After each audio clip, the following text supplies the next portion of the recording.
Ride along each week as we share proven strategies to strengthen your business, energize your team, and create the business success you've been dreaming about. And now, here's your host, Rich Allen. How can you keep your employees without requiring a signed non-compete?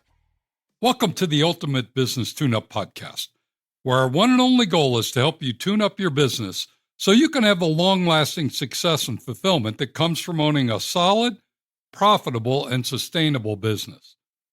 Each week, we dive deep into a single topic related to improving your business, improving your team engagement, or improving your relationship with your customers. Today, I want to address a recent development that seems to have business owners everywhere worried and scrambling for answers.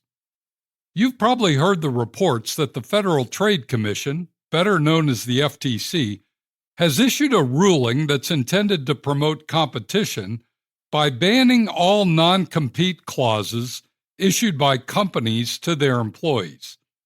If you're not familiar with the non-compete clause, it's a statement that's often included in an offer letter that restricts the new employee from working for a competitor in the same geography for a period of time if the employee were to leave or quit their employment for any reason. It's not uncommon for business owners to use non-compete clauses, especially with employees who have unique skills or who fill senior positions within a company. And while this FTC ruling doesn't go into effect for 120 days or so, it's already being met with cries of foul and legal claims that it's an overreach. I've heard from many business owners who are not happy about the new ruling. While I do understand the concern and outrage from many business owners, I also believe that many business owners and corporate executives have used the non-compete clause as a cop-out that allows them to operate a less than desirable work environment.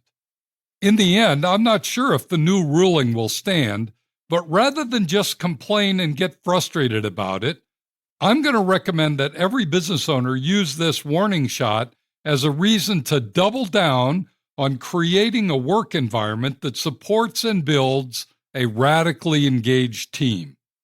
That's why I'm going to devote these next 3 weeks' podcasts to what I believe are the 3 critical dimensions of employee engagement that will transform your business into one that doesn't need a non-compete in order to keep great team members.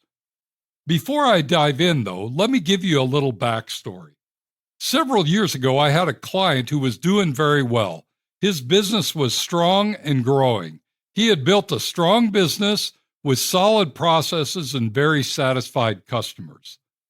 Then, what seemed like all of a sudden, something changed. Without any warning or explainable change in the economy, he found himself in the middle of a struggling business, missing deadlines, frustrated customers, and less than favorable reviews.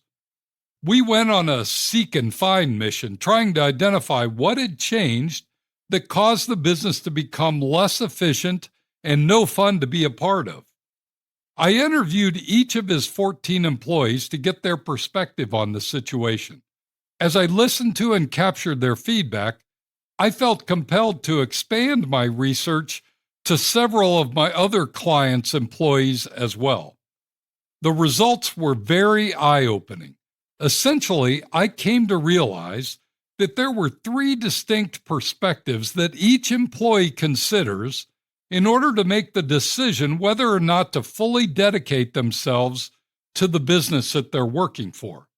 I found myself thinking of these 3 perspectives as the gears on the front sprocket of a bike wheel, meaning that if they feel good about the first gear, then they're more likely to shift up to the second gear. Then if they feel good about the second gear, they're willing to shift up to the third gear. And if everyone on the team is successfully shifted from gear 1 to gear 2 and are all pedaling hard in gear 3, the team is on fire, what I've come to call being radically engaged. So our goal over these next 3 weeks is to define what a business owner must be aware of and focused on in order to get their team into radically engaged mode. So with that as a setup, let's dive deeper into Gear 1 this week. Gear 1, or Level 1, engagement is all about how an individual employee feels about their personal position in the business. I call this Gear 1 or Level 1 because before anything else matters, we must make sure that things are good at the personal level.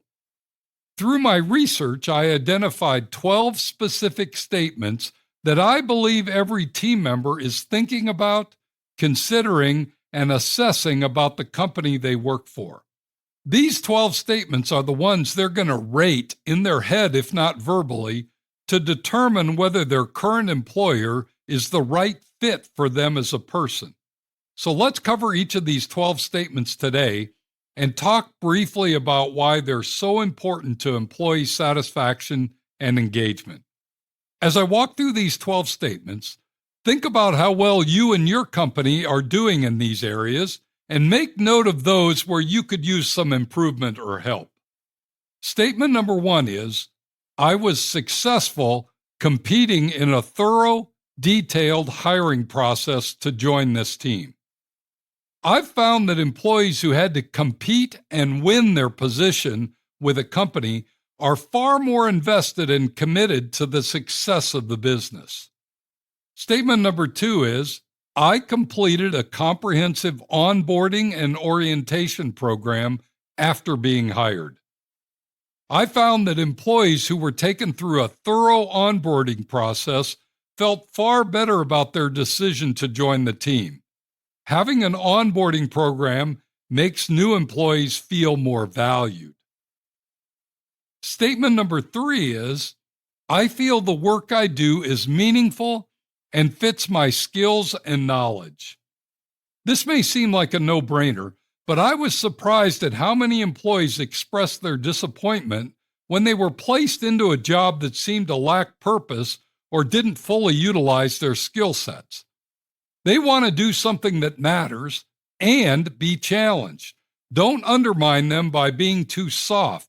Challenge them to do hard things. Statement number 4 is, I've been given all the tools for success, training, support, and equipment. Don't underestimate the power of providing the proper tools, including the proper training, to help them be successful.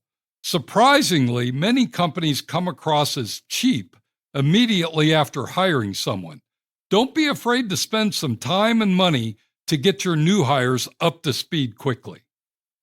Statement number 5 is, I have a coach or mentor who is helping guide me. I've noticed that companies who truly value their employees have taken the time to assign internal mentors or coaches, someone beside their direct line supervisor, to give them some insider advice and counsel. This is not expensive or time-consuming, but makes a big difference in how an employee feels about working on your team. Statement number 6 is, I'm aware of important communications in the company. In my experience, far too many business owners are hesitant to share inside information with their employees. There's a feeling that they don't have a need to know, and while that may be true, there's huge value in sharing more inside information with your team members. The more you share, the more they feel like they're a valuable part of the team. I've found that when they know more, they work harder to fix what isn't going right. Let them, encourage them, share important news with them. Statement number 7 is, I know my role and how I fit in with others on the team. I continue to be surprised how many business owners don't have a written organization chart for their business. Yet almost every employee wants to know with certainty where they fit in, who they report to, and how they align with others in the business. This is an easy one to fix. Let them see it on a chart in black and white. Statement number 8 is, I fit perfectly into the culture of this company. We all know that every organization has a culture. Some are declared and written down, others are not.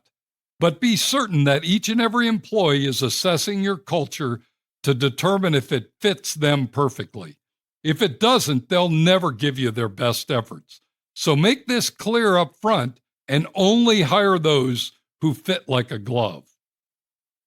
Statement number 9 is, I know and agree with the performance standards and desired behaviors that I must demonstrate to be successful here.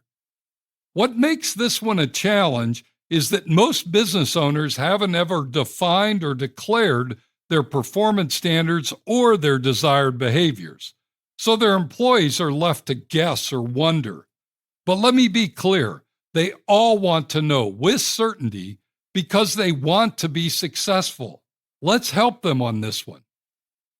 Statement number 10 is, I understand how compensation decisions are made in this company. While this may be a difficult topic to discuss, it's always best to share exactly how compensation decisions are made. It's far better than making your employees guess and wonder. Without the knowledge and understanding, they tend to make things up, and that's never good. Statement number 11 is, I'm being fairly compensated for the position I fill and the contribution I make. While this is a very personal assessment, as the business owner, you can get and share the market studies on compensation by position. It used to be hard to get, but now anyone could do a Google search and find it.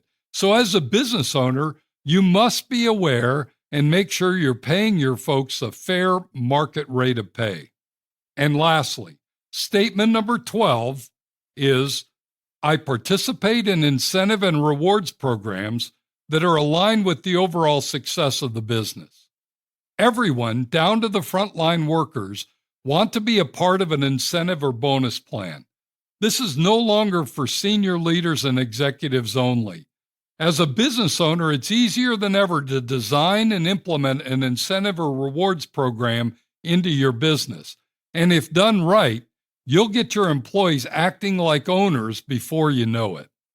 So there you have it, 12 statements that your employees are asking themselves about whether they're in the right place at the right time. I encourage you to review these 12 statements, take them seriously, and do whatever is necessary to make your employees respond to each of these with a resounding, absolutely yes. Anything less than that, and they're going to be looking elsewhere for a place that fits them better. If you need some help thinking this through for your business, don't hesitate to reach out and ask. I'd be glad to walk you through some ideas that would make the level 1 or gear 1 statements not only satisfying for your team, but better yet, get them to be enthusiastically excited that they found their position on your team. Now, before we go, 2 quick asks. Share this podcast with your fellow business owners. I'm trying to get these free business tips to as many business owners as possible. I want every business owner to be successful, and this is my gift to you and to them. Thanks for passing this along. And lastly, please leave a review on this podcast. The more thumbs up this podcast gets, the more it will be found when someone's stuck or struggling and looking for advice. Your review can help make this happen. Thanks for joining me today. Be sure to tune in next week when we're going to discuss team engagement, level 2. You won't want to miss it.